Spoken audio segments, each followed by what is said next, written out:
नमस्कार, मैं हूँ आपके साथ प्रतीक्षा वर्मा और स्वागत है आपका आईना सच का के इस एपिसोड में। सोचिए, अगर कल सुबह ये खबर आए कि देश का प्रधानमंत्री अब पद पर नहीं रहा तो क्या होगा? क्या हो अगर एक मुख्यमंत्री अचानक बर्खास्त कर दिया जाए? नहीं, ये कोई अफवाह नहीं है। सरकार एक ऐसा कानून लाने जा रही है जो भारतीय राजनीति की तस्वीर हमेशा के लिए बदल सकता है। एक ऐसा प्रस्ताव जो सत्ता की चाबी को ही बदल सकता है। एक ऐसा कानून जो देश के सबसे ऊंचे पद पर बैठे व्यक्ति को भी जिम्मेदारी से भागने नहीं देगा। संसद में पेश होने वाला एक विधेयक जो आपके लोकतंत्र की दिशा तय कर सकता है। इसके साथ ही क्या आप एक ऐसे चुनाव की कल्पना कर सकते हैं जहां हार पहले से तय हो, लेकिन फिर भी मैदान में उतरने वाले योद्धा सिर्फ जीतने नहीं, एक संदेश देने निकले हों। आज की दूसरी खबर उसी चुनाव की है जो केवल उपराष्ट्रपति का नहीं बल्कि देश के विचारों और संविधान के भविष्य का प्रतीक बन गया है। इसके बाद हम बताएंगे, क्या आपने कभी मोबाइल पर रमी, फैंटेसी, क्रिकेट या पोकर खेला है? हो सकता है अगली बार खेलने पर आप कानून तोड़ रहे हैं, क्योंकि अब सरकार इस खेल को खेल नहीं बल्कि एक अपराध मानने जा रही है। जहां एक और गेमिंग इंडस्ट्री में रोज करोड़ों का निवेश हो रहा है, वहीं अब केंद्र सरकार इस पर गेम ओवर लिखने की तैयारी में है। एक नया कानून इस हाई स्टेक इंडस्ट्री को दो टुकड़ों में बांटने जा रहा है। और अंत में हम आपको बताएंगे उत्तर प्रदेश की राजनीति में वो नाम जिसे हाल ही तक किनारे कर दिया गया था, अब फिर से सत्ता के केंद्र में लौटता दिख रहा है।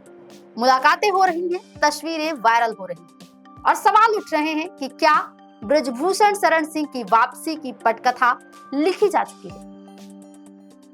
अब बात करते हैं पहली खबर की, जिसे हम एक ऐसे विषय पर बात करेंगे जो भारतीय राजनीति और संविधान के लिए एक ऐतिहासिक मोड़ साबित हो सकता है। आज हम बात करेंगे केंद्र सरकार द्वारा संसद में पेश किए जाने वाले 3 महत्वपूर्ण विधेयकों की, जिनमें से सबसे खास है संविधान का 123वां संशोधन विधेयक। यह विधेयक प्रधानमंत्री, मुख्यमंत्री और मंत्रियों को गंभीर आपराधिक आरोपों के मामले में उनके पद से हटाने का अधिकार सरकार को देगा। दरअसल पिछले कुछ समय से भारतीय राजनीति में भ्रष्टाचार और आपराधिक मामलों में मंत्रियों और मुख्यमंत्रियों की संलिप्तता एक बड़ा मुद्दा रही है।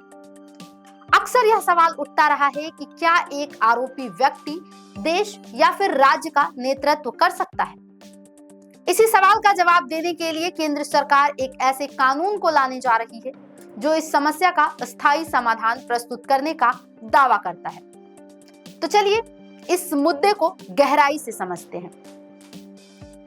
संविधान का 130वां संशोधन विधेयक क्या है? इनमें प्रधानमंत्री और मुख्यमंत्री को हटाने का क्या प्रावधान है? कांग्रेस और अन्य विपक्षी दल इस विधेयक का विरोध क्यों कर रहे हैं? क्या यह विधेयक हमारे संवैधानिक ढांचे पर कोई असर डालेगा? तो अब शुरुआत करते हैं इस विधेयक की मूल बातों से। केंद्र सरकार लोकसभा में 3 विधेयक पेश करने जा रही है और इनमें सबसे महत्वपूर्ण है संविधान 130वां संशोधन विधेयक 2025। इस विधेयक का मुख्य उद्देश्य संविधान के कुछ अनुच्छेदों में संशोधन करना है ताकि गंभीर आपराधिक मामलों में आरोपी मंत्रियों को उनके पद से हटाया जा सके। अभी तक हमारे संविधान में ऐसा कोई स्पष्ट प्रावधान नहीं था कि अगर कोई मंत्री, प्रधानमंत्री या मुख्यमंत्री गंभीर आपराधिक आरोप में गिरफ्तार होता है तो उसे उसके पद से हटाया जा सके।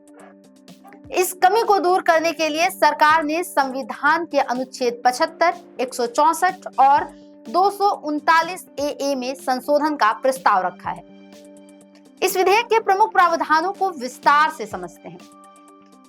यह विधेयक कहता है कि अगर कोई मंत्री, जिनमें प्रधानमंत्री, मुख्यमंत्री या राज्यों के मंत्री शामिल हैं, किसी ऐसे अपराध के लिए लगातार 30 दिनों तक हिरासत में रखा जाता है जिसकी सजा 5 साल या उससे अधिक की है, तो उसे पद से हटाया जा सकता है। अब बात करते हैं कि यह संशोधन प्रधानमंत्री और मंत्रियों के पद पर कैसे लागू होगा।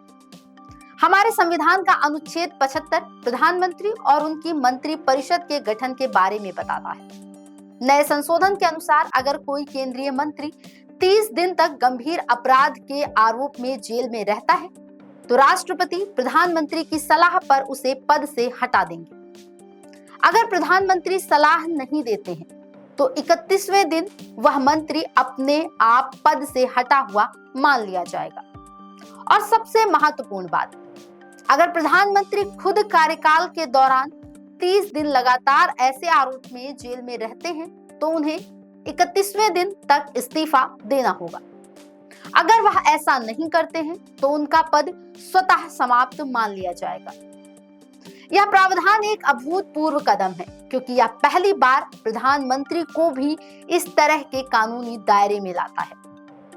अब बात करते हैं राज्यों के मुख्यमंत्रियों और मंत्रियों पर इस विधेयक के असर की। संविधान का अनुच्छेद 164 राज्यों के मुख्यमंत्रियों और मंत्रिमंडल से संबंधित है। वहीं अनुच्छेद 239 ए दिल्ली जैसे केंद्र शासित प्रदेशों के लिए है। प्रस्तावित संशोधन में उसके अनुसार अगर किसी राज्य का मंत्री 30 दिन तक जेल में रहता है तो राज्यपाल मुख्यमंत्री की सलाह पर उसे पद से हटा देंगे। अगर मुख्यमंत्री सलाह नहीं देते तो 31वें दिन से मंत्री का पद अपने आप समाप्त हो जाएगा। और ठीक प्रधानमंत्री की तरह अगर कोई मुख्यमंत्री खुद 30 दिन तक जेल में रहते हैं तो उन्हें 31वें दिन तक इस्तीफा देना होगा, अन्यथा उनका पद स्वतः समाप्त हो जाएगा। इसके साथ ही केंद्र शासित प्रदेशों के लिए भी इसी तरह का प्रावधान केंद्र शासित प्रदेश संशोधन विधेयक 2025 के तहत लाया जा रहा है। इसका उद्देश्य केंद्र शासित अधिनियम 1963 में संशोधन करना है। इन विधेयकों का मकसद साफ है, भ्रष्टाचार या गंभीर आपराधिक आरोपों में फंसे किसी भी नेता को, चाहे वह कितना भी बड़ा पद क्यों न रखता हो, पद पर बने रहने की अनुमति नहीं दी जाएगी। विधेयक में यह भी स्पष्ट किया गया है कि अगर कोई व्यक्ति रिहा होने के बाद निर्दोष साबित होता है तो उसे फिर से प्रधानमंत्री या मंत्री के रूप में नियुक्त किया जा सकता है। यह एक महत्वपूर्ण सुरक्षा कवच है ताकि किसी निर्दोष व्यक्ति को बेवजह राजनीतिक हानि ना हो। अब आते हैं सबसे अहम सवाल पर, कांग्रेस और अन्य विपक्षी दल इस विधेयक का पुरजोर विरोध क्यों कर रहे हैं? कांग्रेस ने मंगलवार को आरोप लगाया कि यह विधेयक एक राजनीतिक साजिश है।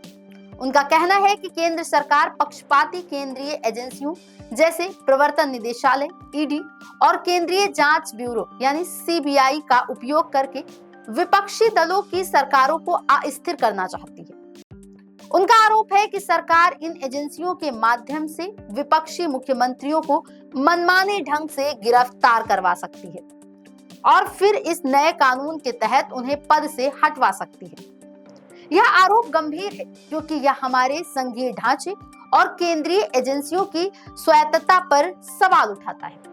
विपक्ष का मानना है कि यह विधेयक बदले की राजनीति को बढ़ावा देगा, जहां किसी भी विपक्षी मुख्यमंत्री को एक झूठे आरोप में 30 दिनों तक के लिए हिरासत में रखकर उनकी सरकार को गिराया जा सकता है।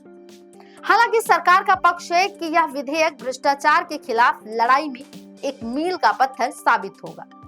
सरकार का तर्क है कि देश में कानून का राज स्थापित होना चाहिए। अगर कोई भी व्यक्ति, चाहे वह कितना भी शक्तिशाली क्यों ना हो, कानून से ऊपर नहीं है। उनका मानना है कि अगर एक सामान्य नागरिक को गंभीर अपराध के आरोप में जेल जाना पड़ता है तो एक मंत्री को भी यही नियम मानना चाहिए। इस पूरे मामले पर विशेषज्ञों की राय बटी हुई है। कुछ कानूनी जानकार इसे एक सकारात्मक कदम मानते हैं जो जवाबदेही तय करेगा। उनका मानना है कि यह विधेयक जनता के उस विश्वास को बहाल करेगा कि उनका नेता बेदाग हो। वहीं कुछ अन्य विशेषज्ञ इस बात पर चिंता व्यक्त करते हैं कि इस कानून का दुरुपयोग सत्ताधारी पार्टी द्वारा राजनीतिक विरोधियों को निशाना बनाने के लिए किया जा सकता है। इस विधेयक को लेकर संसद में जोरदार बहस होने की संभावना है। सरकार इसे पारित कराने के लिए प्रतिबद्ध दिख रही है, जबकि विपक्ष इसका कड़ा विरोध कर रहा है। आने वाले दिनों में यह देखना दिलचस्प होगा कि यह विधेयक किस रूप में पारित होता है और इसका भारतीय राजनीति पर क्या दीर्घकालिक असर पड़ता है। तो यह था संविधान 130वां संशोधन विधेयक 2025 पर हमारा विस्तृत विश्लेषण। यह विधेयक भारतीय लोकतंत्र में एक नई बहस को जन्म देगा और यह तय करेगा कि क्या राजनीति में नैतिकता और जवाबदेही को सर्वोपरि रखा जाएगा। अब बात करते हैं दूसरी खबर की।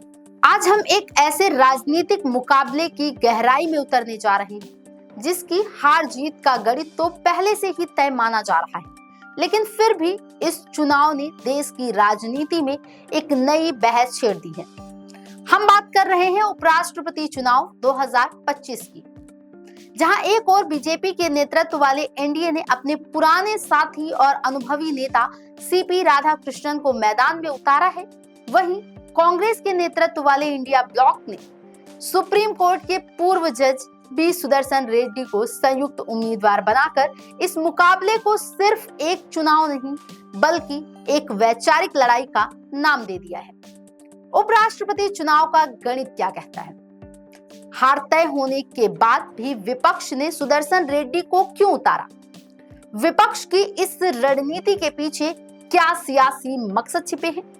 क्या यह दांव दक्षिण भारत की राजनीति पर कोई असर डालेगा? चलिए सबसे पहले आंकड़ों पर एक नजर डालते हैं। उपराष्ट्रपति चुनाव में संसद के दोनों सदनों लोकसभा और राज्यसभा के कुल 782 सांसद वोट करते हैं। जीत के लिए 392 वोटों की जरूरत होती है। एनडीए के पास 418 सांसदों का समर्थन है, वहीं विपक्ष के पास 249 सांसदों का समर्थन जीत के लिए जरूरी है। 392 इन आंकड़ों को देखकर कोई भी कह सकता है कि एनडीए की जीत तय है। उनके पास जरूरी 392 से कहीं ज्यादा यानी 418 सांसदों का समर्थन है। 2022 के चुनाव में भी एनडीए के उम्मीदवार जगदीप धनखड़ को 528 वोट मिले थे। ऐसे में सवाल उठता है कि जब हार निश्चित है तो फिर विपक्ष ने इस चुनाव में अपनी ऊर्जा क्यों लगाई? विपक्षी इंडिया ब्लॉक के नेताओं का मानना है कि इस चुनाव में उम्मीदवार नहीं उतारने का मतलब होता सत्ता पक्ष को जीत थाली में परोस कर दे देना। एक विपक्ष सूत्र के अनुसार राजनीतिक लड़ाई में आत्मसमर्पण से बेहतर संघर्ष करना होता है। विपक्ष इस चुनाव को एक प्रतीकात्मक और वैचारिक लड़ाई में बदलना चाहता है और इसके लिए उन्होंने जस्टिस बी सुदर्शन रेड्डी को चुना। गैर राजनीतिक चेहरा है। सुप्रीम कोर्ट के पूर्व जज निष्पक्षता और ईमानदारी के लिए जाने जाते हैं। संविधान के संरक्षक के रूप में उन्हें पेश किया जाता है और विपक्ष उन्हें संविधान के संरक्षक के रूप में पेश भी कर रहा है। सामाजिक न्याय का चेहरा है। तेलंगाना जाति सर्वेक्षण समिति का नेतृत्व कर चुके हैं। यह रणनीति लोकसभा चुनाव से ही शुरू हुए संविधान बचाओ के नैरेटिव से पूरी तरह मेल खाती है। विपक्ष का तर्क है कि बीजेपी के उम्मीदवार सीपी राधाकृष्णन की पृष्ठभूमि आरएसएस से जुड़ी है, जबकि सुदर्शन रेड्डी का किसी भी राजनीतिक या विशेष विचारधारा से कोई जुड़ाव नहीं रहा। आप सांसद संजय सिंह ने भी इसे आरएसएस और संविधान के बीच की लड़ाई करार दिया है।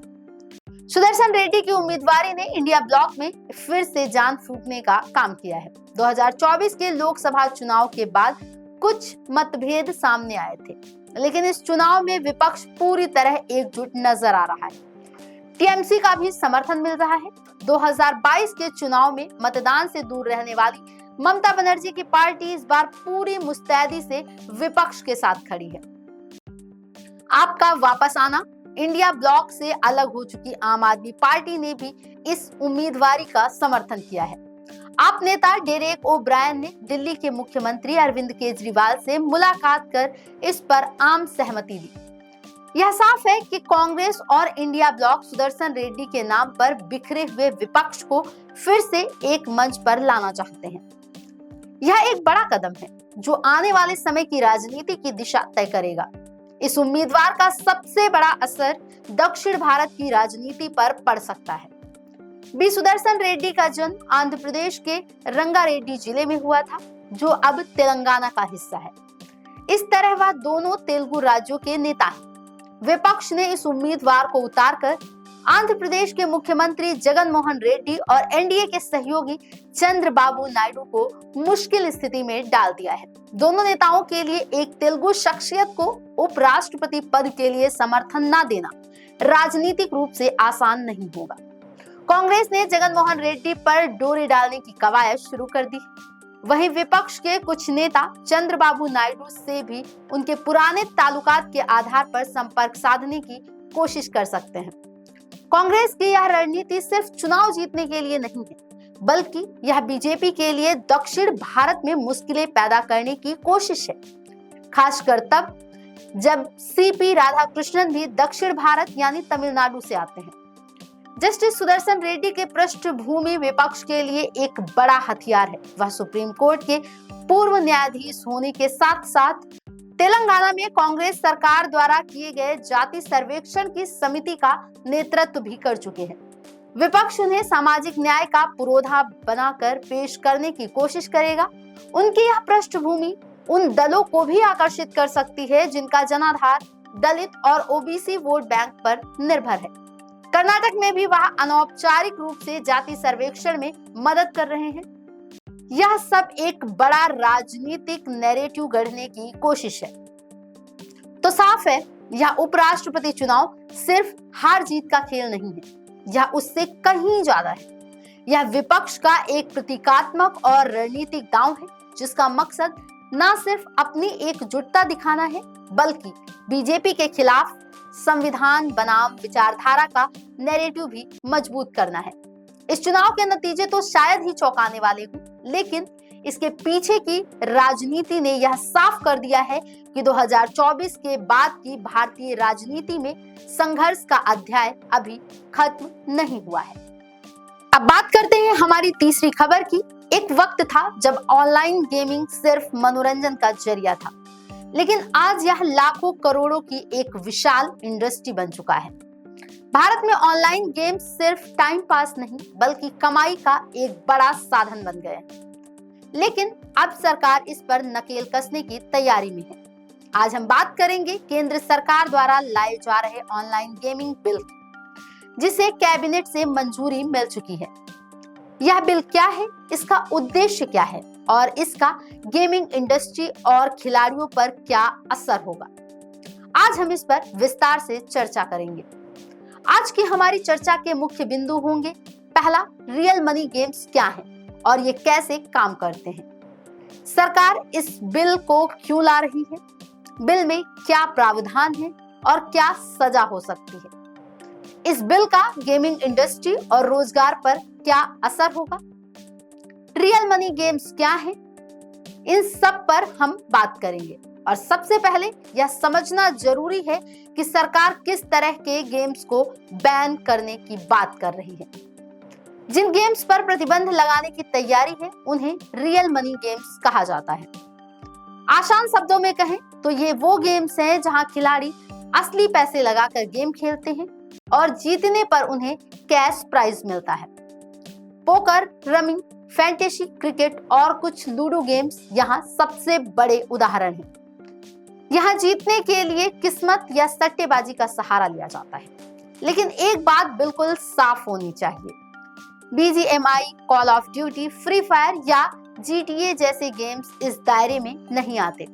ये गेम्स खेलने के लिए पैसे नहीं देने होते और यहाँ जुआ या सट्टेबाजी जैसा कुछ नहीं होता। इन गेम्स में इन ऐप खरीदारी होती है, जैसे स्किन्स या गन्स को अपग्रेड करना, लेकिन यह रियल मनी गेमिंग नहीं है। इस अंतर को समझना बेहद जरूरी है। सरकार रियल मनी गेम्स को ई स्पोर्ट्स और ऑनलाइन सोशल गेम्स जैसे कैंडी क्रश से अलग करती है। ई स्पोर्ट्स और सोशल गेम्स को तो यह बिल बढ़ावा देने की बात करता है, क्योंकि ये गेमिंग को एक खेल के रूप में पहचान देते हैं और देश को वैश्विक प्रतिस्पर्धी गेमिंग परिदृश्य में शामिल होने में मदद करते हैं। अब सवाल यह है कि सरकार इतने बड़े कदम के लिए क्यों तैयार है। दरअसल कई ऐसे मामले सामने आए जहां रियल मनी गेम्स की लत के कारण लोग अपनी सारी जमा पूंजी गंवा चुके हैं। इन मामलों ने अवसाद और यहां तक कि आत्महत्या जैसे गंभीर परिणाम दिए। इन गेम्स का इस्तेमाल मनी लॉन्ड्रिंग और अन्य अवैध गतिविधियों को बढ़ावा देने के लिए भी किया जा रहा है। इन गेम्स की लत लगने की प्रकृति और मानसिक स्वास्थ्य पर पड़ने वाले नकारात्मक प्रभावों को लेकर सरकार चिंतित है। इस बिल का मुख्य मकसद एक तरफ ई स्पोर्ट्स और सोशल गेम्स को बढ़ावा देना है, तो वहीं दूसरी तरफ जनहित में रियल मनी गेम्स पर पूरी तरह से प्रतिबंध लगाना है। यह बिल सिर्फ गेमिंग प्लेटफॉर्म पर ही नहीं बल्कि इनके प्रचार प्रसार से जुड़े लोगों पर भी नकेल कसेगा। सेवा प्रदान करने वालों के लिए निर्धारित प्रावधानों का उल्लंघन कर ऑनलाइन मनी गेमिंग सेवा देने वाले किसी भी व्यक्ति को 3 साल तक की कैद या 1 करोड़ रुपए तक का जुर्माना या दोनों हो सकते हैं। नियमों का उल्लंघन कर विज्ञापन देने वालों को 2 साल तक की कैद या 50 लाख तक का जुर्माना या दोनों देने का प्रावधान है। बार बार अपराध करने पर सजा और भी कठोर हो सकती है, जिनमें 3 से 5 साल तक की कैद का प्रावधान है। सबसे महत्वपूर्ण बात यह उन लोगों को अपराधी नहीं मानता जो ये गेम्स खेलते हैं। इसके पीछे सोच उन्हें अपराध करने वालों के बजाय पीड़ितों के रूप में देखना है। इस बिल की निगरानी और जवाबदेही के लिए एक वैधानिक नियामक प्राधिकरण गठित करने का प्रस्ताव है। यह प्राधिकरण तय करेगा कि कौन सा गेम रियल मनी गेम है और कौन सा नहीं है। इसके अलावा बैंकों और वित्तीय संस्थाओं को रियल मनी गेम से संबंधित लेन देन पर प्रतिबंध लगाने का भी प्रस्ताव है। इस बिल के कारण गेमिंग इंडस्ट्री में हड़कंप मचा हुआ है। इससे नौकरियों पर खतरा है। एनालिटिक्स का मानना है कि इस बैन से 2 लाख से ज्यादा नौकरियों पर खतरा मंडरा रहा है। पिछले कुछ सालों में इस सेक्टर में 400 से ज्यादा स्टार्टअप आए हैं और 25,000 करोड़ रुपए का प्रत्यक्ष विदेशी निवेश आया है। इस बैन से निवेशकों का भरोसा कम हो सकता है। सरकार को इस सेक्टर से सालाना 20,000 करोड़ रुपए का टैक्स मिलता है, जो इस बिल के बाद कम हो सकता है। हालांकि सरकार का कहना है कि उनका मकसद गलत तरीके से पैसा कमाने वाले गेम्स पर रोक लगाना है, न कि पूरी गेमिंग इंडस्ट्री को खत्म करना है। यह बिल ई स्पोर्ट्स और सोशल गेम्स को बढ़ावा देने का आह्वान करता है, जो भारत को गेम डेवलपमेंट के लिए एक वैश्विक महाशक्ति बना सकता है। तो साफ है, सरकार का यह कदम ऑनलाइन गेमिंग इंडस्ट्री को 2 हिस्सों में बांट देगा। एक तरफ वो गेम्स होंगे जो मनोरंजन और कौशल पर आधारित होंगे और दूसरी तरफ वो गेम्स होंगे जो जुए और सट्टेबाजी से जुड़े हैं। यह देखना होगा कि यह बिल संसद में किस रूप में पास होता है और इसका भारतीय गेमिंग इकोसिस्टम पर क्या दीर्घकालिक असर पड़ता है। और अब बात करते हैं अंतिम खबर की। उत्तर प्रदेश की राजनीति में इस वक्त अगर कोई परिवार सबसे ज्यादा चर्चा में है तो वह है बीजेपी के पूर्व सांसद ब्रजभूषण शरण सिंह का परिवार। ब्रजभूषण शरण सिंह की शख्सियत ऐसी है कि वह कभी अपने बयानों से तो कभी अपनी मुलाकातों से सुर्खियों में बने रहते हैं। लेकिन पिछले कुछ समय से उनका परिवार, खासकर उनके बेटे, जिस तरह से बीजेपी के शीर्ष नेतृत्व से मिल रहे हैं, उसने यूपी की राजनीति में एक नई हलचल पैदा कर दी है। आज हम इसी सियासी हलचल की गहराई में उतरेंगे। आज की हमारी चर्चा के मुख्य बिंदु हैं: पहला, ब्रजभूषण शरण सिंह के परिवार की पीएम मोदी और अमित शाह से मुलाकात का क्या सियासी मतलब है। दूसरा, सीएम योगी आदित्यनाथ और ब्रजभूषण शरण सिंह के बीच क्या सियासी दूरियां थी और अब क्या हो रहा है।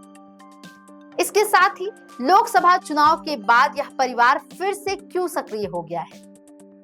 बीजेपी के लिए ब्रजभूषण शरण सिंह का परिवार इतना महत्वपूर्ण क्यों है। ब्रजभूषण शरण सिंह की सियासी विरासत को संभाल रहे उनके छोटे बेटे और कैसरगंज से सांसद करण भूषण सिंह ने हाल ही में दिल्ली में पीएम मोदी और गृह मंत्री अमित शाह से मुलाकात की। यह मुलाकात इसलिए अहम है क्योंकि इसके पहले लखनऊ में ब्रजभूषण शरण सिंह और उनके परिवार की मुख्यमंत्री योगी आदित्यनाथ से मुलाकात हुई थी। यह मुलाकातों का सिलसिला सियासी गलियारों में कई कयासों को जन्म दे रहा है। खबरों के मुताबिक करण भूषण सिंह की पीएम मोदी से करीब आधे घंटे की मुलाकात हुई, जिसमें उनके बच्चे भी साथ थे। बच्चों ने पीएम को गदा भेंट की और पीएम ने उनसे बातचीत की। सबसे खास बात यह रही कि जाते समय पीएम ने बच्चों से कहा, अपने बाबा ब्रजभूषण शरण सिंह को मेरा प्रणाम बोलना। प्रधानमंत्री से भले ही ब्रजभूषण शरण सिंह सीधे ना मिले, लेकिन उनके बेटे की यह मुलाकात एक बड़ा सियासी संदेश देती है। यह संदेश साफ है कि बीजेपी का शीर्ष नेतृत्व ब्रजभूषण सिंह परिवार के साथ अपने संबंधों को फिर से मजबूत कर रहा है। यह एक तरह से ब्रजभूषण सिंह के लिए पार्टी की तरफ से दिया गया समर्थन माना जा सकता है। अगर हम पिछले कुछ सालों की बात करें तो सीएम योगी और ब्रजभूषण शरण सिंह के रिश्तों में सियासी दूरियां आ गई थी। यह दूरी खासकर महिला पहलवानों के यौन शोषण के आरोपों के बाद ज्यादा बढ़ गई थी। ब्रजभूषण सिंह पूर्वांचल के ठाकुर समुदाय से आते हैं और इस क्षेत्र में उनकी अपनी एक अलग सियासी धाक है। सीएम योगी आदित्यनाथ भी पूर्वांचल से ही आते हैं और गोरखपीठ के महंत हैं। ब्रजभूषण सिंह एक समय में योगी के गुरु अवैधनाथ के भी काफी करीबी माने जाते थे, लेकिन 2022 के विधानसभा चुनावों के बाद दोनों नेताओं के बीच रिश्ते बिगड़ गए थे। पिछले दिनों लखनऊ में 31 महीने के लंबे अंतराल के बाद ब्रजभूषण सिंह की सीएम योगी से मुलाकात हुई। यह मुलाकात 55 मिनट तक चली, जिसके बाद सुलह के कयास लगने लगे थे। माना जाता है कि दिल्ली से बीजेपी हाईकमान और ब्रजभूषण के परिवार की पहल पर इन दूरियों को पाटने का प्रयास किया गया है। इसलिए सीएम योगी की दिल्ली में बीजेपी नेतृत्व से मीटिंग के बाद ब्रजभूषण सिंह उनसे लखनऊ में मिलने पहुंचे। यह मुलाकातों का सिलसिला बताता है कि ब्रजभूषण का परिवार न सिर्फ लखनऊ बल्कि दिल्ली तक अपनी पैठ फिर से मजबूत करने में लगा हुआ है। लोकसभा चुनाव के दौरान ब्रजभूषण शरण सिंह पर लगे आरोपों के चलते बीजेपी ने उन्हें टिकट नहीं दिया था। पार्टी ने उनकी परंपरागत सीट कैसरगंज से उनके बेटे करण भूषण सिंह को उम्मीदवार बनाया। उस दौरान कई बीजेपी नेताओं ने भी उनसे दूरी बना ली थी, लेकिन अब उन्हें क्लीन चिट मिलने के बाद सियासी हलचल फिर से बढ़ गई है। ब्रजभूषण सिंह ने 2009 में बीजेपी छोड़कर सपा से चुनाव लड़ा था और जीते भी थे। 2014 में जब नरेंद्र मोदी प्रधानमंत्री पद से उम्मीदवार थे, तब खुद नरेंद्र मोदी ने ब्रजभूषण को फोन करके बीजेपी में वापस आने का न्योता दिया था। तब अमित शाह से मुलाकात के बाद वे बीजेपी में वापस लौटे थे। इससे पता चलता है कि बीजेपी के शीर्ष नेतृत्व के साथ उनका बेहतर तालमेल रहा है। अब एक बार फिर से परिवार के जरिए यह तालमेल मजबूत करने की कोशिश हो रही है। ब्रजभूषण सिंह अपनी राजनीतिक पकड़ को फिर से मजबूत करने में जुट गए हैं। तो अब सवाल यह है कि बीजेपी के लिए ब्रजभूषण शरण सिंह इतने महत्वपूर्ण क्यों हैं? दरअसल ब्रजभूषण शरण सिंह पूर्वांचल में ठाकुर क्षत्रिय समुदाय के एक बड़े नेता हैं। गोंडा, बलरामपुर, बहराइच और आसपास के जिलों में उनकी बिरादरी और समर्थक वर्ग में उनका खासा प्रभाव है। उनके एक बेटे गोंडा से विधायक हैं, तो वहीं दूसरे बेटे कैसरगंज से सांसद। इसके अलावा देवीपाटन मंडल में उनके कई करीबी नेता विधायक, जिला पंचायत अध्यक्ष और ब्लॉक प्रमुख हैं। वह 6 बार लोकसभा सांसद रहे हैं, जो उनकी सियासी हैसियत को दर्शाता है। ऐसे में बीजेपी के लिए उन्हें नजरअंदाज करना आसान नहीं है, खासकर जब राम मंदिर आंदोलन से भी उनका गहरा जुड़ाव रहा है। यह साफ है कि ब्रजभूषण शरण सिंह और उनके परिवार की ये मुलाकातें सिर्फ शिष्टाचार भेंट नहीं है, बल्कि यह एक सुनियोजित सियासी रणनीति का हिस्सा है। यह रणनीति बीजेपी के लिए पूर्वांचल की राजनीति में अपनी पकड़ बनाए रखने के लिए अहम है। इन मुलाकातों से एक बात तो साफ है कि ब्रजभूषण शरण सिंह की सियासी पारी अभी खत्म नहीं हुई है और वे यूपी की राजनीति में एक बार फिर से सक्रिय भूमिका में आने की तैयारी में है। आप देख रहे थे आईना सच का। मैं प्रतीक्षा वर्मा आपसे विदा लेती हूँ और हमारी मुलाकात होगी कल फिर। सबसे बड़ा दान है ज्ञान का दान। पैसा और वस्तुएं तो खत्म हो जाती हैं, लेकिन ज्ञान हमेशा आपके साथ रहता है और दूसरों को भी रोशनी दिखाता है। नमस्कार।